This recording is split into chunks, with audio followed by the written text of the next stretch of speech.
அனைவருக்கும் வணக்கம். நாம் இன்றைக்கு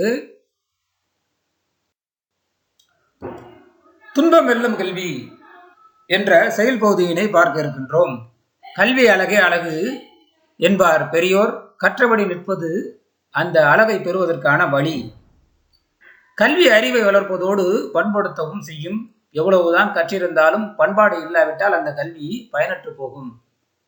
பண்பட்ட மனிதரின் புகழே பல்லாண்டு நிலைத்திருக்கும். எனவே படிப்போம், பண்பாடோடு நிற்போம், பார்போற்ற வாழ்வோம். துன்பம் வெல்லும் கல்வி மனிதனுக்கு வெகு அளவில், அதாவது மனிதனுடைய வளர்ச்சியில் துன்பம் தடையாக இருக்கிறது. அதனை வெல்லக்கூடிய ஒரு கருவியாக கல்வி இருக்கிறது. கல்வியால் பெறக்கூடிய அழகே சிறப்பான அழகு என்று பெரியோர்கள் கூறுவார்கள். படித்ததோடு நாம் பண்பாடோடு வளர வேண்டும். ஏனென்றால் கல்வி அறிவாகப்பட்டது ஒரு மனிதனை பண்பாடு உள்ள மனிதனாக அதுவே ஆக்குகிறது. பல்லாண்டு காலம் நிலைத்திருக்கக்கூடிய புகழை தரக்கூடிய கல்வியினை நாம் கற்போம். பண்பாடோடு வாழ்ந்து இந்த உலகம் போன்ற தொடர்ச்சியான வாழ்க்கை பயணத்தை மேற்கொள்வோம். இந்த செயலுடைய ஆசிரியர் என்று பார்க்கின்ற பொழுது அவர் பட்டுக்கோட்டை கல்யாண சுந்தரம்.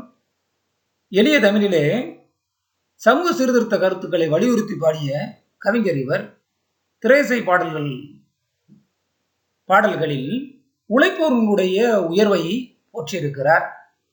மக்களால் இவரை மக்கள் கவிஞர் என்று சிறப்பான ஒரு பெயரால் அழைக்கப்படுகிறார். ஏட்டில் படித்ததோடு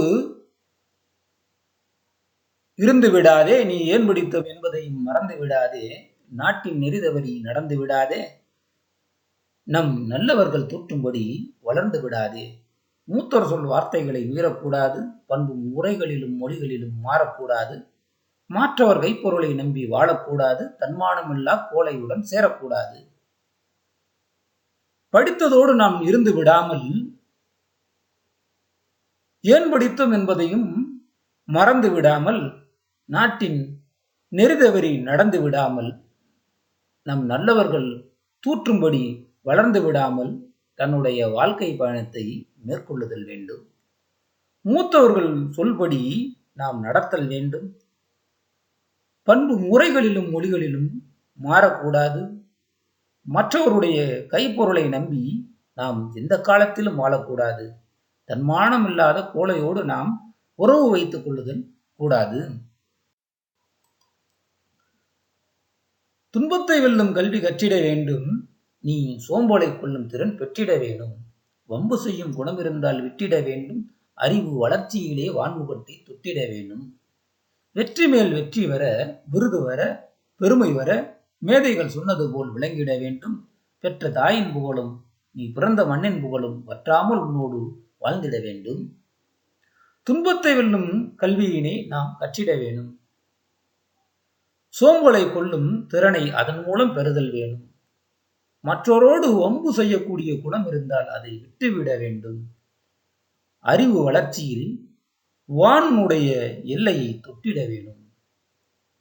வெற்றி மேல் வெற்றி வர, விருது வர, பெருமை வர, மேதைகள் என்ன சொன்னார்களோ அதுபோல நாமும் விளங்கிட வேண்டும். பெற்ற தாயினுடைய புகழும் பிறந்த நாட்டினுடைய புகழும் வற்றாமல் உன்னோடு வாழ்ந்திட வேண்டும். இவ்வாறாக பட்டுக்கோட்டை கல்யாண சுந்தரம் அவர்கள் குறிப்பிடுகிறார். இச்செயலிலே இருக்கக்கூடிய சொல்லும் பொருளும் என்று பார்க்கின்ற பொழுது தூற்றும்படி என்றால் இகழும்படி, போற்றுதலுக்கு எதிர்ச்சொல் தூற்றுதல். ஆக இகழாதபடி நாம் வாழ்ந்து கொள்ளுதல் வேண்டும். மூத்தவர் என்றால் இங்கே பெரியவர்கள், மேதைகள், அறிஞர்கள். மாற்றார் என்றால் மற்றவர். நெறி என்பது வழி என்பது பொருளை தருகிறது. வற்றாமல் என்றால் அழியாமல். பாடலினுடைய நீண்டதொரு பொருளை நாம் பார்ப்போம்.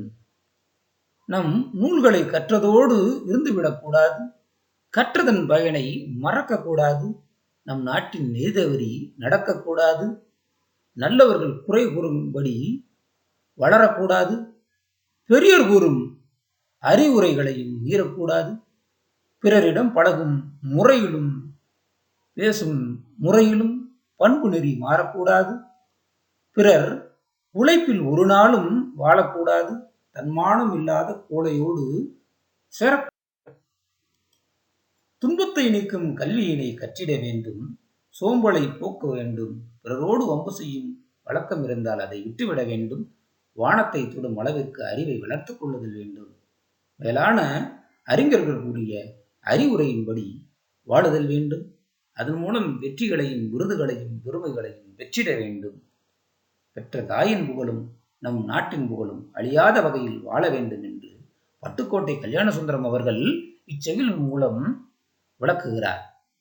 நீங்களும் செயல் பகுதியினை படித்து அதனுடைய பொருளை நன்கு புரிந்து கொண்டு எழுதி பார்த்து பயனை பெறுங்கள். நன்றி, வணக்கம்.